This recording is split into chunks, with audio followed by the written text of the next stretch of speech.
to talk about God's covenant. God's covenant and His faithfulness. God's covenant and His faithfulness. This morning, that's what we want to begin. So the book of Deuteronomy, the 7th chapter. The book of Deuteronomy, the 7th chapter. Book of Deuteronomy, the 7th chapter. I gotta change my batteries here. If you go with verse 1, and we're going to read down through verse 9. We're going to read down through verse 9. God's covenant and faithfulness. God's covenant and faithfulness. In the book of Deuteronomy, God is dealing with the Israelites here. And God is a covenant God. Let us not say God is a covenant God. And we'll talk about what covenant is, and as we get into this lesson, we'll talk about what covenant is.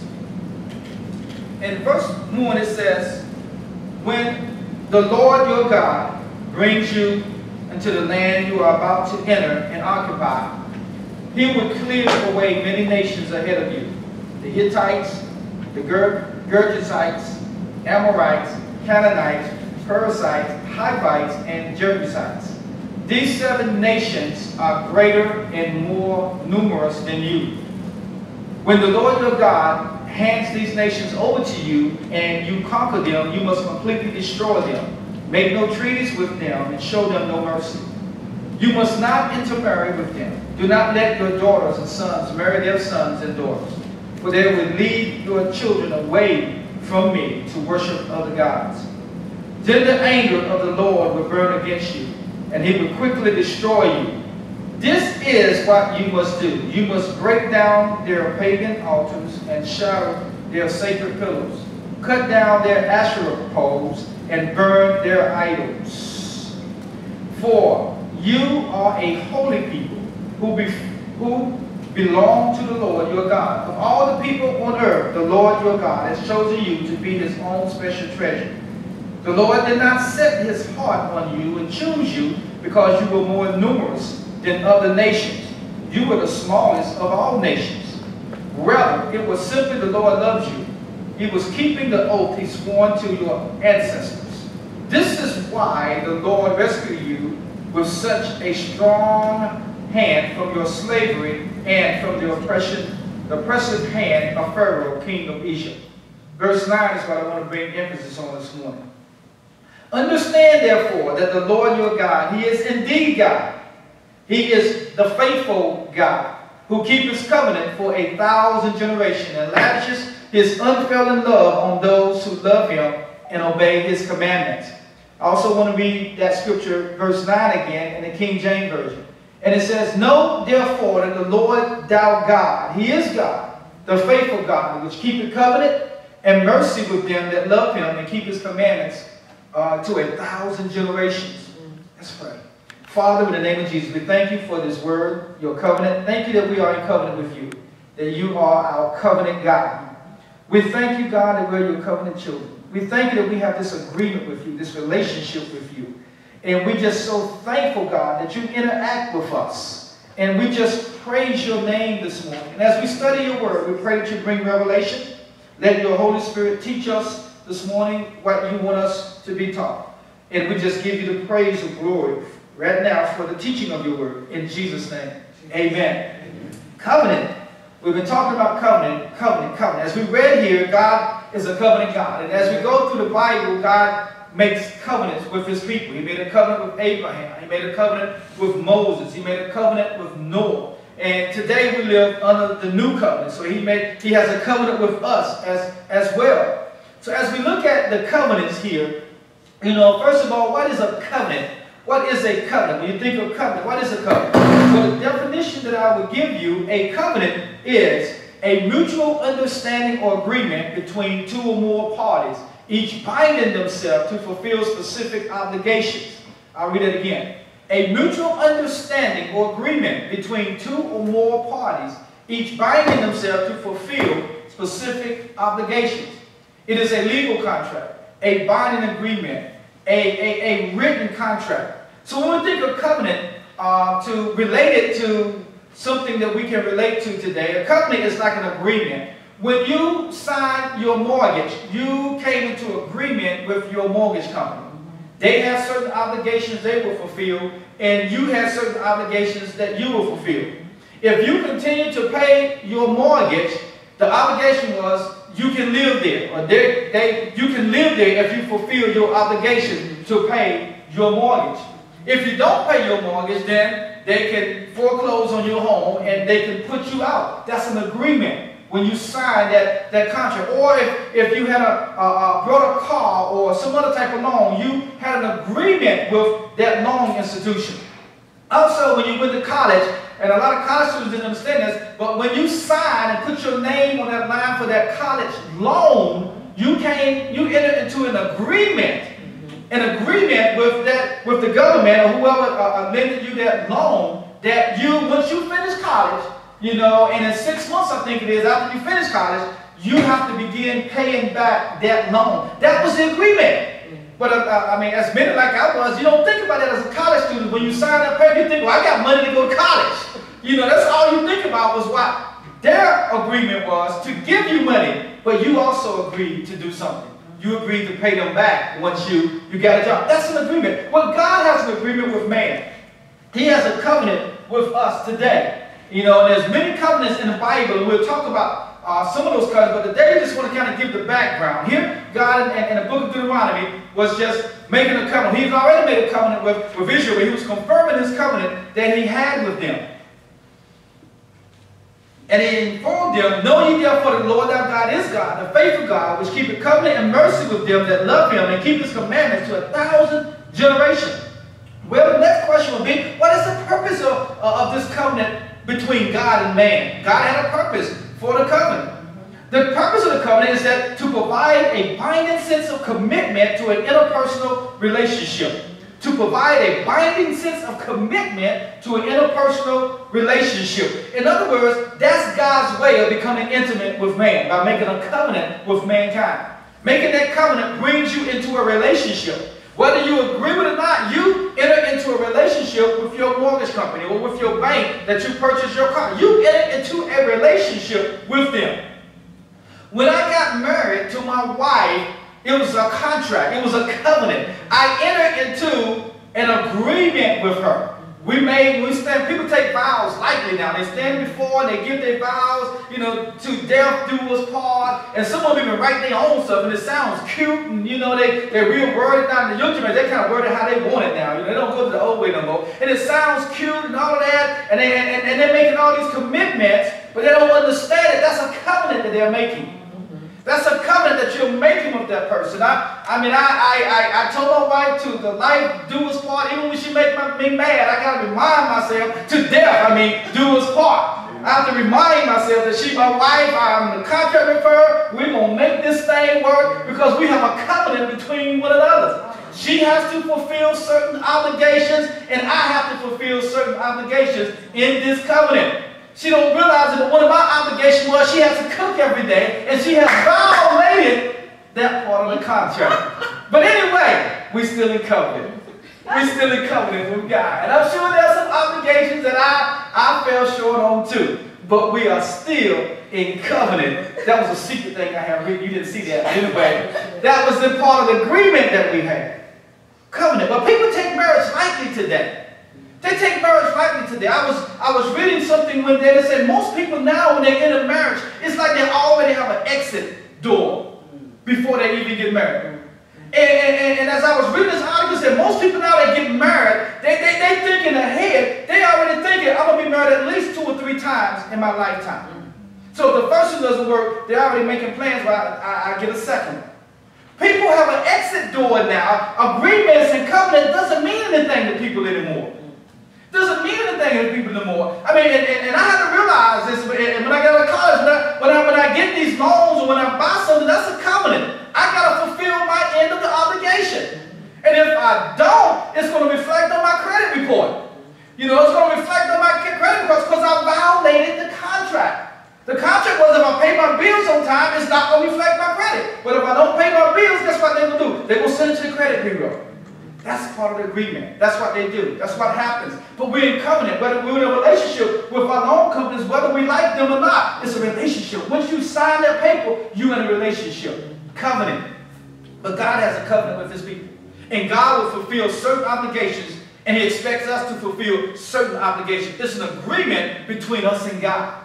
So it brings us, His purpose again, get back to the purpose. God's purpose for covenant is to bring us into a relationship with Him, where we have to respond to Him and interact with God. That was His purpose for making a covenant with Moses and Abraham and on, and even with the Israelites and then with the new covenant with us. God made a covenant with us, and we're in a covenant relationship with Him. But His purpose was so He can have a relationship with us. He interacts with us through a covenant, and He expects us to fulfill certain obligations. And God said, I will fulfill my end. But most of the time, it ain't God. I mean, it's not God that won't fulfill His end of the obligation. God is faithful, which we were talking about. He's going to fulfill His end of the obligation. But sometimes we fall short from fulfilling our end of the obligation. God is a covenant God. Covenant brings a commitment to this relationship. When my wife got married, we committed to one another.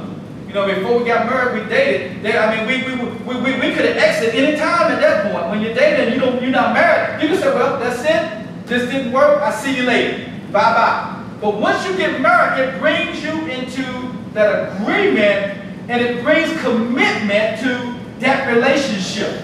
A lot of people, they don't want commitment.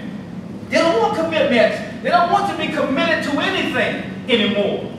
That's a new generation that we're dealing with. People today do not want to be committed to anything. Even Christians sometimes don't want to be committed to the covenant or to the fulfilling their end of the obligation. We live in a society like that. So covenant. And it says, and I'll go back to verse 9, and then we'll go start from there. Know therefore that the Lord thou God, first of all, He is God. He was telling His children, the Israelites. First of all, in order to enter into a covenant with God, God was saying, you must understand I am God. First of all, I am God. I mean, I can't enter into a contract or get a loan if it's not a legitimate company. If I do that, then it becomes a fraud. Somebody just frauded me out of my money. But God wanted us to know that He is real and that He does exist. In order to enter into a covenant with Him, we must understand that He exists. That He is real. He said, know therefore the Lord thou God. He is God. I am God. He was confirming to the Israelites, I am God. I am your God. That's the first thing you need to know. God, He is God. Before we enter into this covenant, He is God. When you sign that mortgage, you already knew that's a legitimate mortgage covenant before you sign that paper. Before you gave up any money, or before you give up money on any contract that you enter, you need to research that contract to see if it's legitimate or not. Lots of people have lost monies and been fired out of monies because they didn't do their research. It happens all the time. I talked to business people who made investments and then have come to find out it was a fraud and they lost money. Thousands of dollars. Thousands of dollars. You know, because it wasn't legitimate. So God wanted them to know, I am legitimate. I am the Lord thou God. You don't have to worry about that. But you must understand that before you enter into a covenant with me. He said, know ye therefore that I am God. So in order to enter into a covenant with God, we must know that the Lord thou God is God. That He is God, first of all. You know, and again, going back to marriage, that's a good example. I had to know that my wife was legitimate, and she had to know that I was legitimate before we went to the altar. I mean, I had to know something about her and know her, and she had to know something about me and know me. And before we went to I also had to know something about her family a little bit too. I had to do some research on that as well. And she had to do some research on mine as well. That's important. That's important. Y'all laughing, but that's important too. That's important. Because they used to always tell me when I was growing up, the older generation were very wise. They would tell the young ladies, if a man don't treat his mother right, don't you marry. That's right. And there's a lot of truth to that. If they don't treat their mother right, don't marry. They mistreat their mother, sassing their mother, talking back to their mother, you know, hateful to their mother. Don't you marry that man. Because guess what? He gonna treat you the same way. The older folks had a lot of wisdom. They had a lot of wisdom. You know, and the men had wisdom. They would say, son, don't marry a woman that can't cook. I won't go for no further than that. But hey, man, we're going to move on. My wife can't cook, y'all. She can't cook. Now. She can't burn now. But, you know, there was things that they told told us, you know, they were very wise. So the Lord wants us to know that He is God. And that's why He was confirming to the Israelites that He is God. You know, we must understand that He is God. In order to enter into a contract with Him, a covenant with Him, we must know that He is God. Hebrews 11:6 says this way, but without faith it is impossible to please Him. For he that comes to God must believe that what He is, and that He is a rewarder of them that diligently seek Him. Again, that scripture confirms to us we must know that God is and that God exists in order to enter into the covenant. In other words, you must know that God is legitimate. On His end, it is legit. That's what God wants us to know in our terms. He is legit. He is God. I am the Lord thy God. I am the only God. I am the I am. You know, I am Jehovah, the names we talk about. I am Elohim. I am Jehovah Jireh. I am the God. The only God. So He wanted them to know that and not struggle with are you really God or are you not? He didn't want them to struggle. At the beginning of the contract, we got to know. And that's what the scripture in Hebrews 11:6 says, but without faith it's impossible to please God. Without faith in God, you can't please Him. For those who come to God must believe that He is, first of all, and that He is a rewarder. How many know that God is a rewarder of those that diligently seek Him? God wants us to understand that. Even before you enter into a covenant, He wants you to know that I am a rewarder. I am a provider. I am a healer. I am the God of peace. I am that great I am when you enter into agreement with Him. Therefore, we go into this agreement with total confidence, not doubting who God is. He didn't want the Israelites to doubt who He was and what He was capable of doing. Because God is capable to do exceeding and abundant of all that we can ask or think. And He wanted them to be assured in themselves that He is capable. You wouldn't enter into agreement with somebody who got doubts. I hope not. Now, if you enter into a business partnership with somebody, y'all, you're going to come into agreement, you know that guy a little shaky, or she's a little shaky, I don't think you're going to enter into agreement with that person, are you? Because you're not sure if they're legit or not. You're not going to invest your hard-earned money, you know, and go in with this joker, and he's a little shaky, you don't know what he's about. You're not going to do it. You can say, no, I don't think I'm going to do that one. I don't think I'm going to do that one. Same with God. God wants us to know that He is able, that He is capable. So when you enter into agreement with God, He wants you to understand, I can do all things. God can do everything. It's nothing that's impossible for God. He can do it all. He's the great creator. He's the I am. God can't fail. And He won't fail us. That's why He wanted the Israelites to understand. You must know. You heard of me. What God, they heard of God, but He wanted them to be assured, I am the God that you heard about. I am the God that parted the Red Sea. I am the God that fed them in the wilderness for 40 days and for 40 nights. I am the God that done all of this. He wanted them to understand that. Because if you come into a covenant with me, first of all, you got to know that I'm going to do my part. Now, the problem is, will you do yours? Because the agreement is, they're going to give you the mortgage, they're going to give you the keys. They're going to give it and put it in your hands. But the issue is, are you going to fulfill your end of that contract? Marriage the same way. Are you going to fulfill your end? When marriage ends in a divorce, that means that somebody didn't fulfill their end of the contract. It takes two to make a marriage. I was counseling somebody one time and said, it takes two to make this marriage work. Can't be just one. Two people will have to make a marriage work.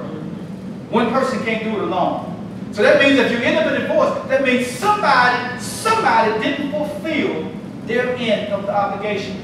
And unfortunately, in the time that we're living in, unfortunately, in the church, the divorce rate is just as high as outside of the church.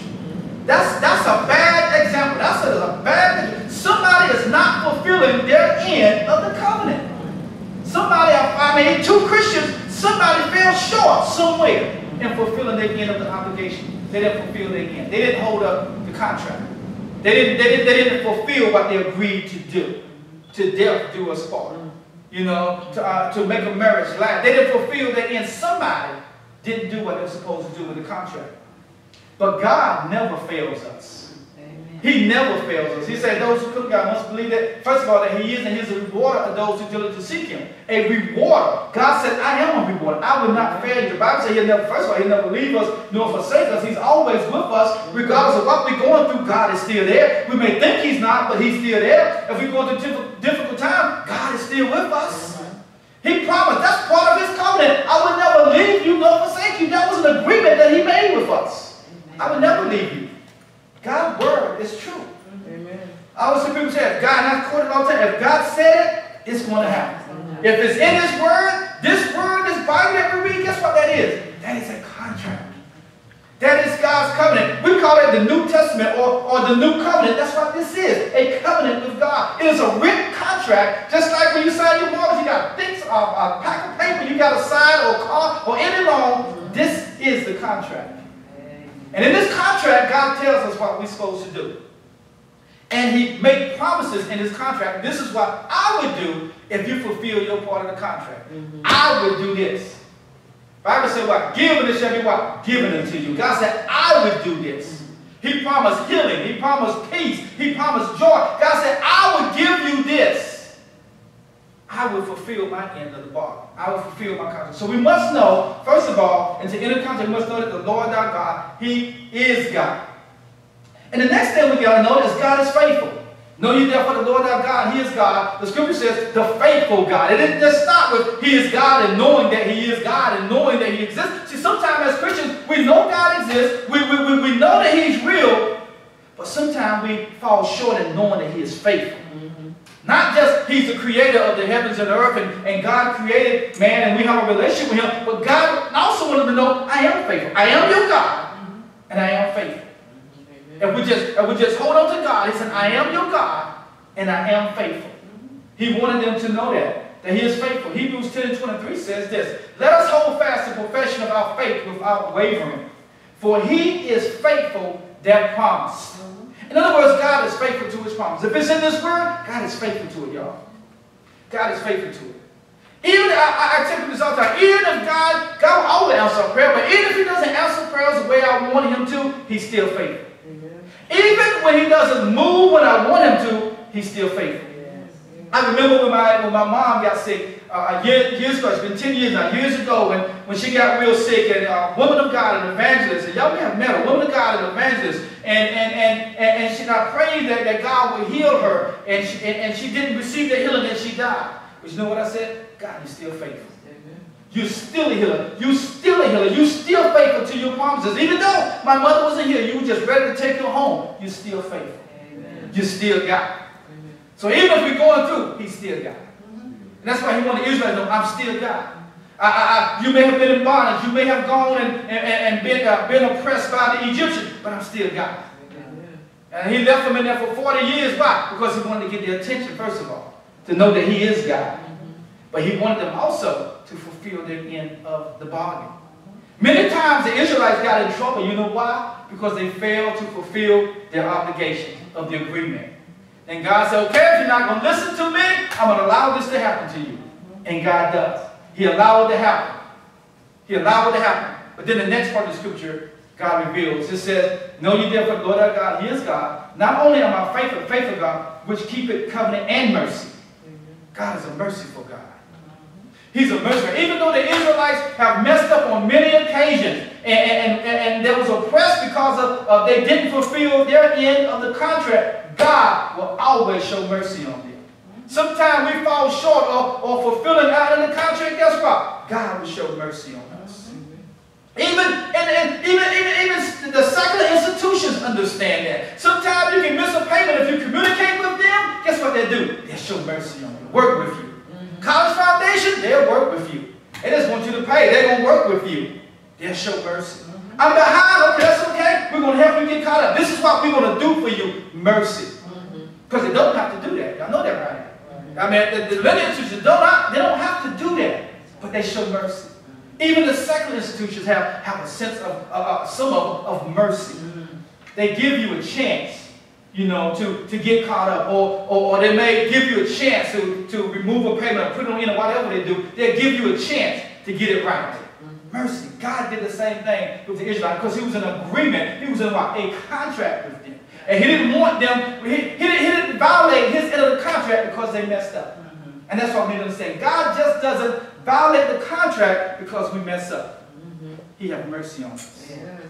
He had mercy on the Israelites. And that's what it says in His word. Know ye therefore the Lord our God. He is God. He is a faithful God, which keepeth, first of all, covenant and mercy with them that love Him and keep His commandments to 1,000 generations. So He wants to know that He is faithful. The author of Hebrews wants us to know that God is faithful. He is faithful, to his contract. What is in his word, God is faithful to it. He is faithful to his word. If he said it, he would do it. If it's in the contract, God can do it. And he's able to do it. Yes. He's able to do it. You don't want to sign a contract with somebody who's not able to fulfill their end of the bargain. You don't want to do that. They'll fall short. But God will never fall short. That's right. He will always be there for us. He will always be there when we fall. And many times the Israelites have failed. God was always there to lift them up. Now, they may have went 40 years. That's a long time, isn't it? They may have went 40 years in the wilderness. Now, there's some consequences of violating the contract. I don't want us to misunderstand what I'm saying here. Now, God's still merciful, but there are some consequences for violating the contract. The lending institutions will help you, but there's some consequences sometimes with them helping you. Watch your interest rates. Make sure they don't go up. There's some consequences sometimes. And the same with God. God, there's some consequences for violating the contract, but God is always merciful, y'all. Every time they fail, he always lifts them up. May have been 40 years, they may have been oppressed for 40 years, but he always delivered them. And he would send a prophet to even encourage them that God is going to deliver you from this. To encourage them while they're going through, God is going to deliver you. But there's consequences when you don't fulfill your end of the contract. And we're in an agreement with God. We're in covenant with God. So there are consequences when we don't fulfill our end of the contract. But God is merciful. Amen. He's merciful. He's merciful. And that's what God wanted the Israelites to understand. And he demonstrated that mercy all through, when we read the Old Testament, he demonstrated his mercy all the way through the Old Testament. They messed up. He let them go through. He restored them. They messed up. He allowed the enemy to come in to defeat them. They become slaves. He let them go through that for a while, and he'll come back and restore them. All throughout the history, God has done that. He's a merciful God. And that's one thing about God that we love. And that's why I enjoy being in a contract with him, because he is mercy. Even though I may fail sometime and fulfill my end of the contract, I know that God is merciful. And he'll give me another chance. He'll give you another chance to prove yourself over and over and over again. And hopefully we'll get it before we get 80 years old. Hopefully we'll get it. The Israelites stayed in the wilderness for 40 years, and God had just raised up a new generation to take them to the promised land. He said, y'all ain't going to get it, Moses. They're not going to get it. They're not going to fulfill their end of the bargain, their contract. I'm going to raise up Joshua, and they're going to take another generation, and they're going to enter the promised land. And that's what happened. Because they didn't fulfill the end of the contract. But God still kept his promise. Guess what? He fulfilled his promise through their kids. And maybe their grandkids. So he did not. People say, well, God didn't fulfill his promise. He promised that he would take them to the promised land. He did. They just didn't go. But their kids went. Their grandchildren went to the promised land. So God still fulfilled his promise for his people. So we must know that God is merciful. Know ye therefore that God is a merciful God. He's merciful. The Bible says in Deuteronomy 4:31, for the Lord our God is a merciful God. He will not forsake thee, neither destroy thee, nor forget the covenant of thy fathers, which he swore unto them. God will never forget his covenant. We'll talk about this later, but God made a covenant with Israel that's still in existence today. You know what God said to Israel? He said, I will curse them that curse you, and I will bless them that bless you. He made that covenant with Israel. And guess what? Guess why we as a country, United States, support Israel? Because we know if you protect them, God will bless you. Because why? That's God's promise. He promised that he will come and he will protect them, and that will happen. He promised them the land that they're in today, and it happened. God fulfilled his promises. When he said, I will bless them that bless you, and I will curse them that curse you. And God is still honoring that promise today. And that's why I think one of the reasons that we are blessed, because we help them. And we come to their aid.